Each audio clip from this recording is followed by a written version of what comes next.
Hi friends, இன்றைக்கி வந்து தலையாடியில் முதல் நாள் வந்து பலகார நோம்பின்னு சொல்லுவாங்க கிராம ஸ்டைலில்.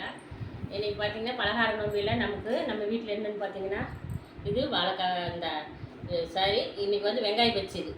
இது வெங்காய பச்சி போட்டுக்கிறோம். அடுத்தது பார்த்திங்கன்னா இது வாழைக்காய் பச்சி. இந்த பஜ்ஜி எல்லாம் சாப்பிட்டா நமக்கு செரிக்கணும் இல்லைங்க, அதுக்காக இந்த பாருங்க சுட சுட சாதம் பாருங்கள், ரசம் தான் வச்சுருக்குறோம். ஓகே ஃப்ரெண்ட்ஸ், வாங்க சாப்பிடலாம். பலகார நோம்பியில் எல்லாமே சேர்ந்து பலகாரம் சாப்பிடலாம். வாங்க ஃப்ரெண்ட்ஸ். வாழைக்காய் பஜ்ஜி வெங்காய பஜ்ஜி எல்லாம் ரெடியாக இருக்குது. சாதம் ரசம் எல்லாமே ரெடியாக இருக்குது. இன்றைக்கி பலகார பஜ்ஜியை கொண்டாடலாம், நாளைக்கு நான்வெஜ்ஜு நோம்பியை கொண்டாடலாம், 18 கொண்டாடலாம். வாங்க ஃப்ரெண்ட்ஸ், பிடிச்சிருந்தா லைக் பண்ணுங்கள். வாங்க.